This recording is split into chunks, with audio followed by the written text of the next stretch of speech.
And when you were describing the ledger process for debt management, I thought I could feel it. I could feel what it's like to have that be fun and to have it be a game and to be able to play that game, enjoying it, knowing where I am is okay as I'm going forward to something better. All right, so what you got from that was you acknowledged that the condition, the financial condition in that example, your physical weight condition in this example, are not going to change instantly. What is what is. Mm-hmm. But by playing the game, that you changed your vibrational perspective and therefore changed the way the universe responds to you relative to that subject down the road. Well, you did a good job of applying that. That's good. But I don't feel it when it comes to... But think about what you said. So what you said is, I can see how if I were worried about money, and you are, by the way, if I were worried about money, since I'm worried about money, that by playing this game, I could worry less about it, so that the intensity of where I am would not be such an uphill battle. I just won't feel so harshly uncomfortable about my financial situation. And exactly the same thing is what we're wanting you to reach for relative to your physical weight. We want you to acknowledge that you want to somehow, you don't know how it's going to happen, but your intention is to release that feeling of struggle that's been going on for so long. You just want to make peace and release that feeling of struggle. And so you're looking for some sort of game that would make that possible. Mm-hmm. Well, then let's go back to the game that worked relative to the dollars. So on the columnar pad, it was a small gain that was achieved, wasn't it? In other words, we didn't say, take the biggest column and make a decision that you're going to do the impossible with it. We said, do something that is possible that you can feel good about doing. So it's all about alignment. It's all about making a decision and then keeping your word about the decision. So when you say, I'm going to find improvement, and then you think a thought that says, but I'm never find improvement, you're contradicting your own intention the first crack out of the box. But when you say, I'm going to find a way to find improvement, and I don't really know how it's going to be, but I believe that I will, it's almost like you've made that double payment. You've made a statement, and you've found a way to find alignment with it, and you feel better for having said it, and so you're proud. The way we would apply a similar game, we would say, as you look into the world of physical bodies, there is such a variety in the way people react with food. In other words, there are people who eat far more than you do, who maintain a physical figure that is satisfying to them. And so it is not about what you're eating, it's about how you feel about what you're eating. But we do not think that an easy thing to do, it would be like taking the big column and saying, I'm going to make a double payment. We don't think an easy thing to do would be to say, I'm going to change all of my beliefs about food so that I can eat just anything that I want to and get different results, because it's too big of a spread between what you believe and what you want. But what you could do is say, I've made a decision that I'm going to do such and such, and I'm just going to do this for the next 3 days. And each time I do it, I'm going to make some sort of an indication of accomplishment, and I'm going to make a little bit of a deal out of it, because I want to feel proud of making a decision about something and then sticking to it. And then just make some small decision about something that you know you can do and do it. And then say, well, if I can do that, then I'm going to do such and such. It's like moving to the next column. So the first thing might be, I'm going to forego the midnight snacks that I've been eating. I'm going to just let them go. I'm going to eat the things that I'm wanting through the day, but from a certain point of time. Now, we're only getting this from your own beliefs. In other words, from what you believe about food, because there are all kinds of people believe all kinds of different things about food, but that's irrelevant. It's what you believe about food that you've got to bring into alignment. So what do you think you need to do in order to begin moving toward the body weight that you want? What do you think the steps are? And as you start with the hardest one or start with the easiest one, it doesn't matter which way you start, and we'll place them on this columnar pad for you. I need to be okay with where I am and accept myself. I want to move, but I know that when I go, oh, but I can't stand how I look, and I've tried everything and every diet, and every time I do it, I end up gaining more weight. I should have never tried, and then I get into a whole thing. But what we want to ask you, of course that's the answer, because in the moment that you make peace with where you are, you stop turning against the current, and you begin flowing with it, and ideas begin to occur to you. But sometimes that's the hardest step of all. So is there anything that you can think of that have you completely given up on anything that is action-oriented? No, I'm just afraid of anything that's action-oriented because I've never carried it through to where it's worked. All right, so now this is where your contradiction of energy is happening, because what you're saying is, I need to do something that I never do. Mm-hmm. So that's what's got you stuck in the mud. So now, can you find a way to turn that to say, I need to do something that maybe I can do? Or I need to do something and maybe I can find something that will be easier for me to do? Is there any way? Because let us back up in another place. We don't want this to be about action. And yet, for you, it is about action. In other words, it feels to you like it is about action.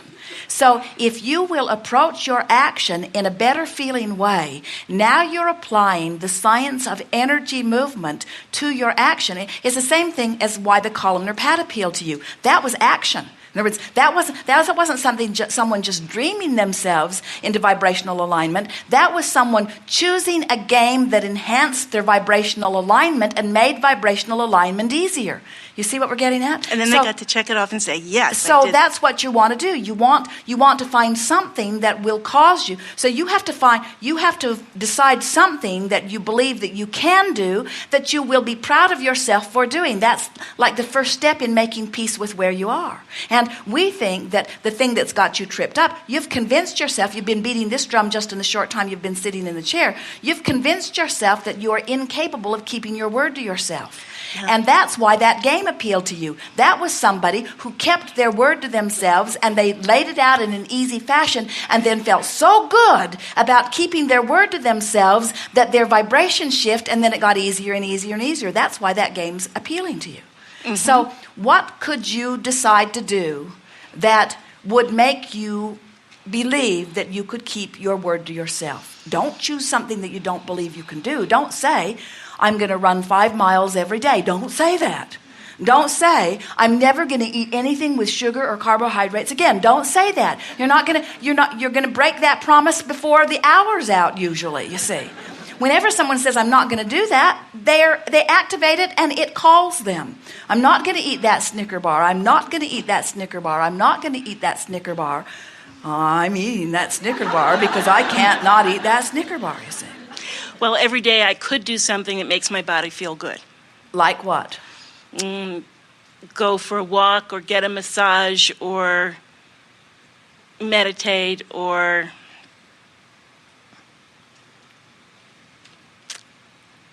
eat what I consider well or... Well, pick any one of those. Which one of those seems like the path of least resistance? What could you do every day? What could you do for the next week? What promise could you easily keep to yourself that would make you proud of yourself for keeping the promise? I don't know if this counts toward losing weight, but I know I could meditate every day for a few minutes. And all right, now feel good. Since you have taken this into the action realm, it counts, but we don't think it's the best choice that you could make because you know you can meditate and you don't think that, and you've been meditating, and we don't think that you feel the association with that. So in the same framework of this columnar pad, what could you do every day for the next 7 days that you would feel proud at the end of 7 days to acknowledge that you had done it relative to the subject of your physical body? What could you do? I could... What do you think that you could easily do, but that you usually don't do, but that you could do with a little bit of effort? What could it be? You see, it's tricky. It's a struggle for her because she hasn't been looking for the easy way.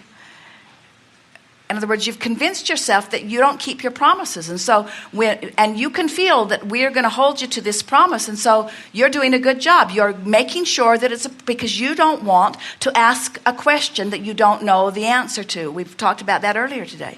You want to have the outcome that you want. So what would it be? I could do stretches every morning.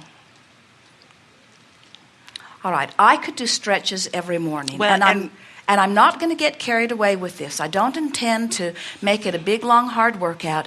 I'm just going to do stretches every morning. Comfortable, good-feeling stretches. And I think that about this many stretches would be just about right for my first week of activity. How many stretches? 15.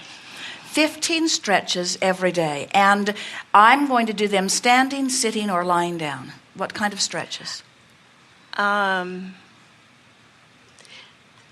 Standing and lying down. And where will I be in my house when I do them? What's the place that seems to call me? I'm going to go to which place, and I'm going to do 15 stretches? When I get back to home, it would be in the living room. All right. So now you've placed that on your columnar pad. And did you feel her do it? I'm going to every day at about what time of the day? First thing in the morning? After lunch? When am I going to do this? In morning. At about what time? Before 9 a.m. All right. So on or around 9 a.m., I'm going to go to my living room every day for the next 7 days, and I'm going to do 15 stretches. Done. That's on your columnar pad. Now, don't you all want to get up tomorrow and go do 15 stretches in your living room at 9 a.m.? In other words, can't you feel how you've spent enough time on that you're actually calling yourself toward it? And don't you believe with all of your heart that you can do that? And can't you just feel how eager you're going to be? You're going to look at the clock and it's almost 9 a.m. and you're eager to do it, and you go in and you position yourself and you do 15 stretches of your choice, and you say, good for me, and you mark it down, and you feel exhilarated, and you can hardly wait until tomorrow at 9 o'clock to do 15 more stretches, because doing those stretches represents keeping your word to you. Doesn't that feel good? Now, you may, even while you're doing those 15 stretches, you might put something else in the next easy column too. You might say, I'm going to take a short walk every day, and I'm going to breathe deeply while I walk for 10 or 15 minutes. And you can put that in the second column. So 9 a.m. you do that and you check that off, and now you look at the next column and you do that too. This seems like a really fun thing to do. What might I put in the third column? Let's see, what could I put in the third column that would be inspiring and good feeling to me? I'm going to drink twice as much water as I usually drink. How much water do you usually drink in a day?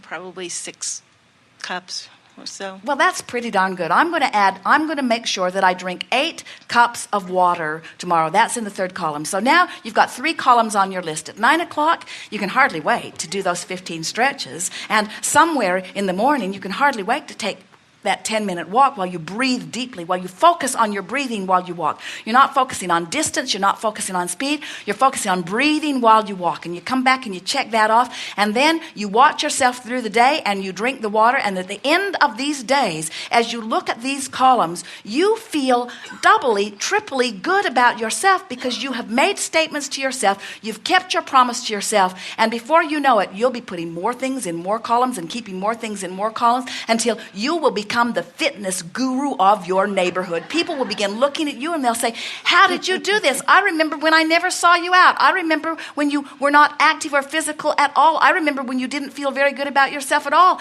And what happened to you? And you'll say, well, I got this columnar pad and I chose something that I believed that I could do. And it took me quite a while to pick it out, but finally I wrote it down. And by the time I got it written on that columnar pad, I so believed that I could do it. And when I did it, the exhilaration that moved through me because my action brought me into vibrational alignment with my source. And when I'm in alignment with my source, I'm inspired to more and more and more, and I can feel myself. I didn't just turn in the stream, I'm moving in the stream, and I have so made peace with where I am, because where I am doesn't matter, because I'm moving toward that which I'm wanting to be. Very, very good. Thank you.